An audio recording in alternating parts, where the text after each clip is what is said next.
நண்பர்களுக்கு வணக்கம். நான் வேல்முருகன் பேசுகிறேன். இந்த காணொலியில் நம்ம தமிழக அரசர்களை பற்றி பார்ப்போம். சேரர்கள், சோழர்கள், பாண்டியர்கள், பல்லவர்கள் இவங்க எல்லாருமே தமிழ் மொழியை தாய்மொழியாக கொண்ட தமிழ்குடியில் பிறந்த தமிழக அரசர்கள் தான். இந்த காணொலியில் நாம் சேர, சோழ, பாண்டிய, பல்லவ அரசர்களை பற்றி சுருக்கமாக பார்க்கலாம்.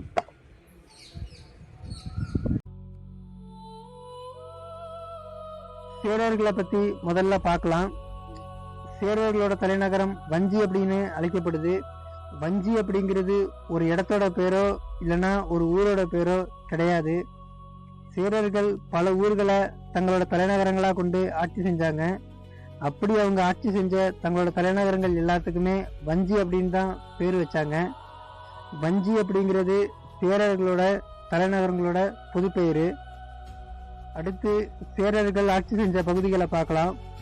இன்னைக்கு கேரள மாநிலத்தில் இருக்கிற மலபார், கொச்சின், திருவிதாங்கூர் மாதிரியான பகுதிகள்.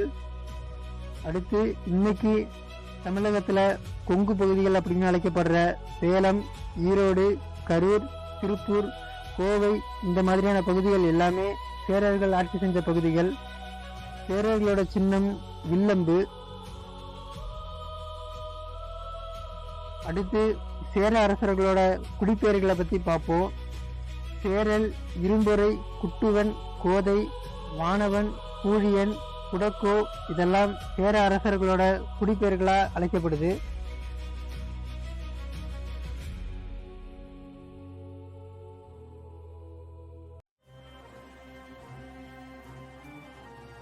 அடுத்து சோழர்களை பத்தி பார்க்கலாம்.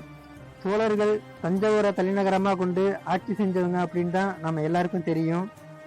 ஆனா சோழர்கள் பூம்புகார், உறையூர், பழையாறை, தஞ்சாவூர், கங்கை கொண்ட சோழபுரம் அப்படின்னு 5 நகரங்களை தலைநகரங்களாக கொண்டு ஆட்சி செஞ்சுருக்காங்க.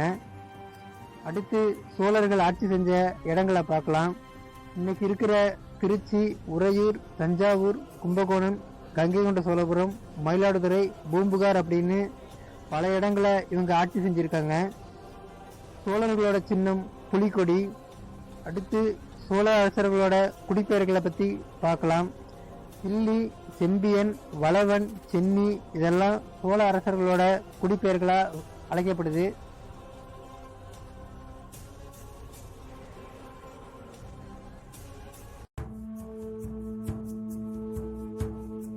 அடுத்து பாண்டியர்களை பற்றி பார்க்கலாம்.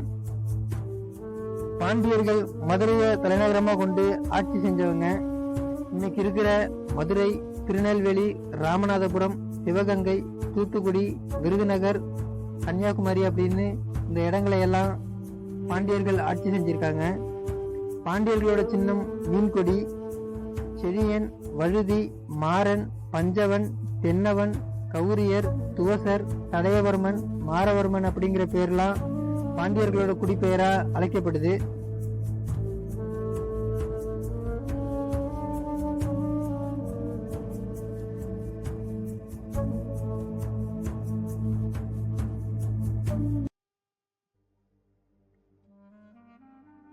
அடுத்து பல்லவர்களை பற்றி பார்ப்போம். பல்லவர்கள் காஞ்சிபுரத்தை தலைநகரமாக கொண்டு ஆட்சி செஞ்சவங்க. பல்லவர்கள் வட தமிழகத்தோட பகுதியான சென்னை, காஞ்சிபுரம், செங்கல்பட்டு, திருவள்ளூர், வேலூர், திருவண்ணாமலை பகுதியை ஆட்சி செஞ்சவங்க. வடக்க இருக்கிற கிருஷ்ணா நதிக்கரை மற்றும் கோதாவரி நதிகளுக்கு இடைப்பட்ட பகுதியான வேங்கி ராஷ்டிரம் அப்படிங்கிற பகுதியை ஆட்சி செஞ்சாங்க. பல்லவர்கள் ஆட்சி உச்சத்தில் இருக்கும்போது சோழர்களோட சில பகுதியையும் பாண்டியர்களோட சில பகுதியையும் ஆட்சி செஞ்சாங்க. பல்லவர்களோட சின்னம் சிங்கம் மற்றும் காளை. அடுத்து பல்லவர்களோட குடிப்பெயர்களை பற்றி பார்ப்போம். காடவர், போத்தரையர், பல்லவர், தொண்டைமான், இளந்திரையன் அப்படின்னு பல்வேறு குடிப்பெயர்களால் பல்லவர்கள் அழைக்கப்படுறாங்க.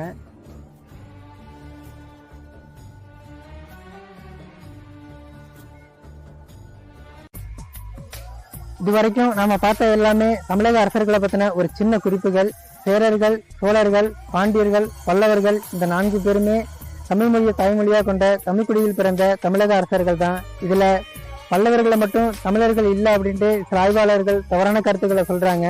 அது மட்டும் இல்லாம தமிழக அரசர்கள் மேல பொய்யான அவதூறுகளையும் பொய்யான கருத்துக்களையும் பரப்பிக்கிட்டு இருக்காங்க.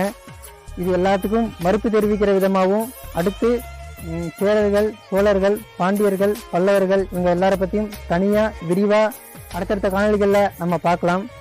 இதே மாதிரி வரலாற்று தகவல்களை தெரிஞ்சுக்கிறதுக்கு என்னோடய யூடியூப் சேனலை லைக் பண்ணுங்கள், ஷேர் பண்ணுங்கள், சப்ஸ்கிரைப் பண்ணுங்கள். இதே மாதிரி வேறு ஏதாவது தலைப்பில் நான் பேசணும் அப்படின்னாலும் கமெண்ட் பாக்ஸில் சொல்லுங்கள். என்னால் முடிஞ்ச வரைக்கும் நான் அதை பற்றி பேசுகிறேன். மீண்டும் அடுத்த காணொலியில் உங்களை சந்திக்கும் வரை உங்களிடமிருந்து விடைபெறுவது வேல்முருகன். வாழ்க தமிழ், வாழ்க தமிழ் தேசியம், வாழ்க தமிழ் தேசிய தலைவர் வேலுப்பிள்ளை பிரபாகரன் புகழ். நன்றி, வணக்கம்.